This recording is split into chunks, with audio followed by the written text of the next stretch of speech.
Hello students, welcome. যারা class 8-এ পড়ছো, NMMS পরীক্ষা দেবে, তাদের প্রিপারেশনের জন্য পিকেজ নেটওয়ার্কে আমি পিকে স্যার।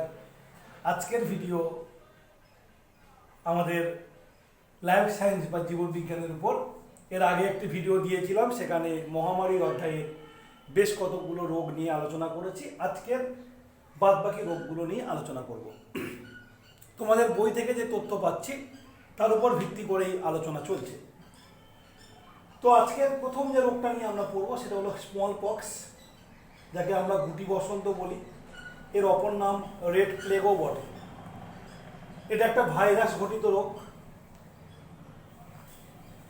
এখানে চামড়া, শিরা, উপশিরায় সংক্রমণ হয়। এছাড়া গোটা জায়গাটাতে তরল ভর্তি ফোসকা পড়তে দেখা যায়, এবং ওই ফোসকাগুলো ঘেটে গিয়ে সেখান থেকে যখন জল বেরোয়, সেটা লাগলেও অন্য লোকের হতে পারে। অত্যন্ত সংক্রামক একটি ব্যাধি। বায়ুর মাধ্যমেও এর ভাইরাস ছড়াতে পারে। 1796 খ্রিস্টাব্দে, তোমরা দেখো এখানে লিখেছি আমি, 1796 খ্রিস্টাব্দে ডক্টর এডওয়ার্ড জেনার তিনি এর টিকা আবিষ্কার করেছিলেন। তিনি গোবসন্তের ভাইরাসকে ব্যবহার করে টিকা তৈরি করেন। খাঁজ কাটা ছুঁচের সাহায্যে আমরা এই টিকা শরীরে প্রবেশ করাই।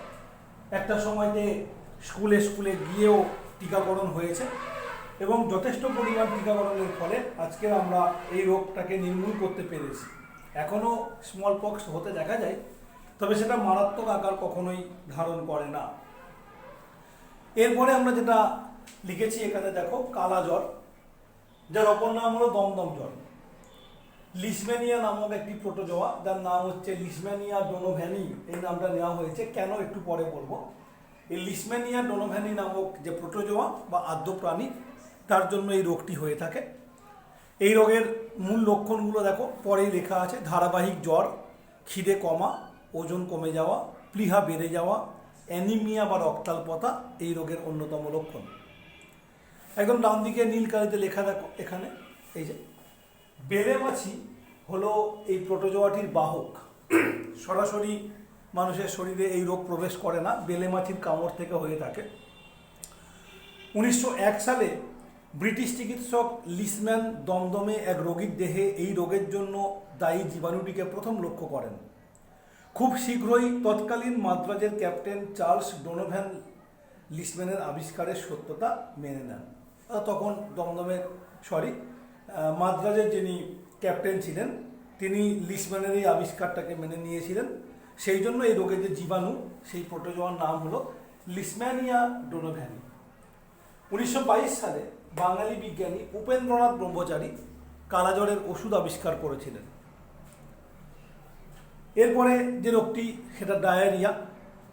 এই ডায়রিয়া শব্দের অর্থ হলো প্রবাহিত হওয়া।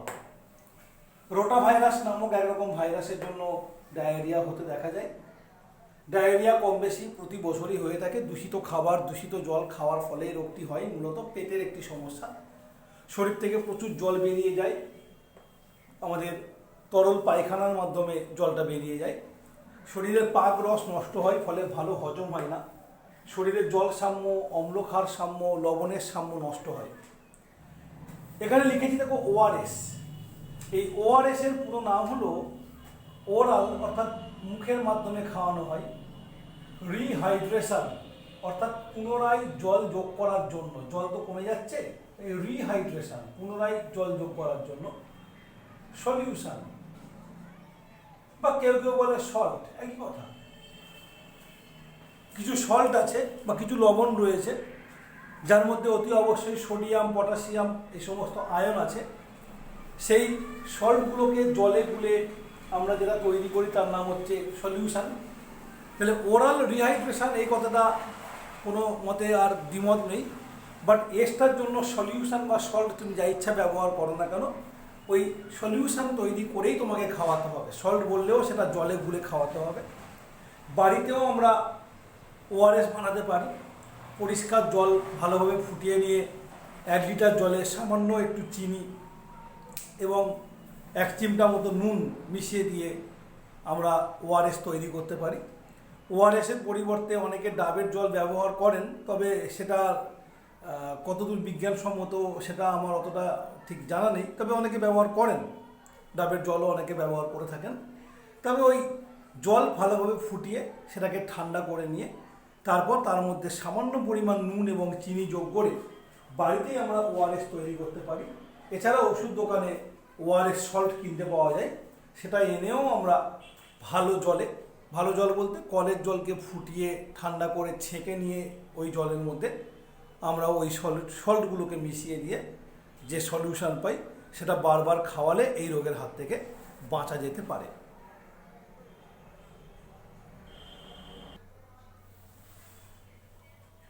এবারে আমরা আরও 3টে রোগ নিয়ে আলোচনা করছি। এখানে তোমরা দেখতে পাচ্ছ একদম প্রথমেই লেখা আছে সার্স, SARS।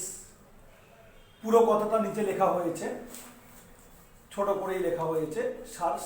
পুরো কথাটা হচ্ছে সিভিয়ার, এখান থেকে S, অ্যাকিউট এখান থেকে A, রেসপিরেটরি থেকে R, সিনড্রোম থেকে S।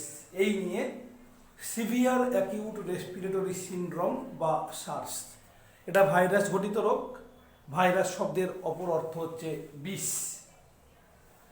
2003 সালে প্রথম এশিয়া মহাদেশে রোগটি দেখা যায়, তারপরে নর্থ আমেরিকা বা উত্তর আমেরিকা, সাউথ আমেরিকা বা দক্ষিণ আমেরিকা, ইউরোপ প্রভৃতি জায়গাতে রোগটি ছড়িয়ে পড়ে।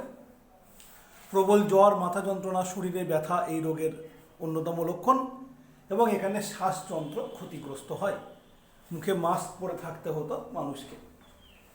এবার যক্ষ্মা, যাকে ছোট করে আমরা টিবি বলি, টিউবারকিউলোসিস, ব্যাকটেরিয়া ঘটিত রোগ। ব্যাকটেরিয়ার নাম হলো মাইক্রোব্যাকটেরিয়াম টিউবারকিউলোসিস। এখানে ফুসফুস ক্ষতিগ্রস্ত হয়, কাশি হয় প্রচণ্ড, তার সঙ্গে রক্ত পড়ে, কফ, রক্ত, তারপর থুতু, লালা এগুলোর মারফত এই রোগটি চারিদিকে ছড়িয়ে পড়তে পারে। ছোঁয়াচে রোগ। এই রোগের অন্যতম লক্ষণ হচ্ছে প্রচণ্ড ঘাম হওয়া, ওজন কমে যাওয়া। তো এই যক্ষ্মা রোগের চিকিৎসা পদ্ধতি হলো ডটস। এটাও একটা বড় কথাকে ছোট করে বলা হয়েছে। ডটের ডি হচ্ছে ডাইরেক্টলি, ওতে অবজার্ভ, টিতে ট্রিটমেন্ট। Directly observe treatment. আর এসে হচ্ছে short course, short SHORT, short course. Okay, এবার হেপাটাইটিস। 5 রকমের হেপাটাইটিস আছে। ভাইরাস ঘটিত রোগ। এটা যকৃৎকে অ্যাটাক করে বা লিভারকে অ্যাটাক করে। হেপাটাইটিস A এবং E খাবার এবং জল দ্বারা সংক্রামিত হয়, যেখানে B, C এবং D দেহরস ও রক্ত মারফত সংক্রামিত হতে পারে। এই ভাইরাসের সংক্রমণে জন্ডিস, বমি, পেট ব্যথা প্রভৃতি লক্ষণ দেখা দেয়। এটাকে নির্মূল করার জন্য বিশ্ব স্বাস্থ্য সংস্থা বা WHO, ওয়ার্ল্ড হেলথ অর্গানাইজেশন, বিশ্ব স্বাস্থ্য সংস্থা, ওয়ার্ল্ড হেলথ অর্গানাইজেশন নানা ব্যবস্থা গ্রহণ করেছে। 28শে জুলাই এই দিনটিকে হেপাটাইটিস ডে হিসাবে 2010 সালে এখানে প্রায় 14 লক্ষ মানুষের মৃত্যু ঘটে। তার পরেই এটা সম্পর্কে মানুষকে সচেতন করার জন্য 28শে জুলাই এই দিনটিকে আমরা হেপাটাইটিস ডে হিসাবে ঘোষণা করেছি। অ্যাকচুয়ালি ঘোষণা করেছে। এবার আমরা এখানকার শেষ দুটো যে রোগ রয়েছে, ইনফ্লুয়েঞ্জা এবং এইডস, এই দুটো নিয়ে আলোচনা করব। এবার আমরা এই অধ্যায়ের একদম শেষ দুটি রোগ নিয়ে আলোচনা করব। যার প্রথমটি হলো ইনফ্লুয়েঞ্জা। এটা প্রকৃতপক্ষে এক ধরনের জ্বর, হাঁচি, কাশি ইত্যাদি হয়, কফ হয়, ভাইরাস ঘটিত রোগ। লেখাও আছে দেখো, জ্বর, ঘাম, কাঁপুনি, মাথা যন্ত্রণা, গাঁটে ব্যথা, বমি, ডায়রিয়া ইত্যাদি এই রোগের প্রধান লক্ষণ। শিশুরাও আক্রান্ত হয়, অত্যন্ত ছোঁয়াচে। এবং ইনফ্লুয়েঞ্জা রোগীর সংস্পর্শে এলে আরেকজনের শরীরে ইনফ্লুয়েঞ্জা ভাইরাসের সংক্রমণ ঘটতে পারে, অত্যন্ত ছোঁয়াচে। একটু অসতর্ক হলেই এই রোগ এক দেহ থেকে অন্য দেহে ছড়িয়ে পড়ে।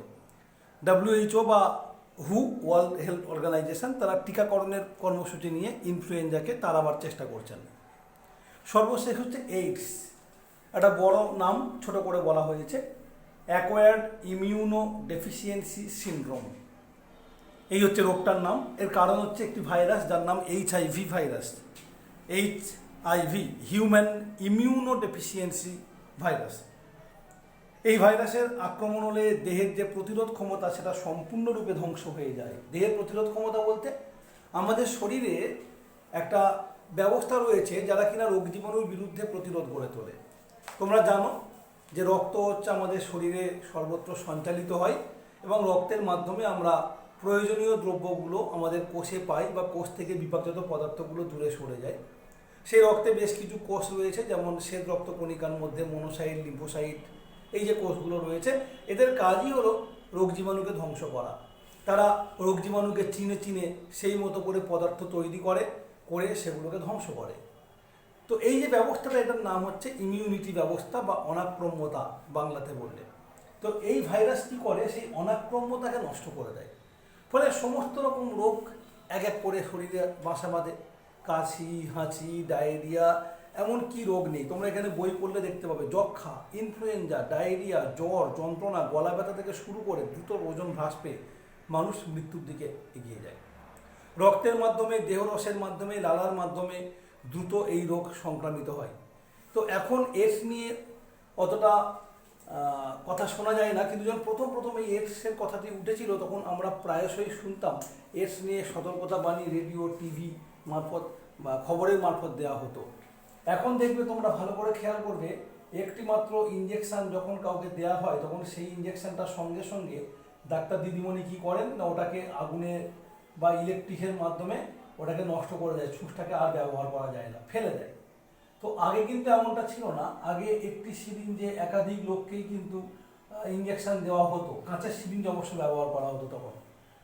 কিন্তু এইখানে দেখা গেছে যে ইঞ্জেকশনের ছুঁচ, এটার মারফত একজনের শরীর থেকে আরেকজনের শরীরে এডসের জীবাণু সংক্রামিত হতে দেখা যায়। খুবই মারাত্মক একটা ব্যাপার। সেই জন্য বর্তমানে তোমরা দেখবে যে ইঞ্জেকশনের সিরিঞ্জ একবার একটি লোকের জন্য ব্যবহার করে তারপরে ফেলে দেওয়া হয়, আর সেটাকে ব্যবহার করা হয় না।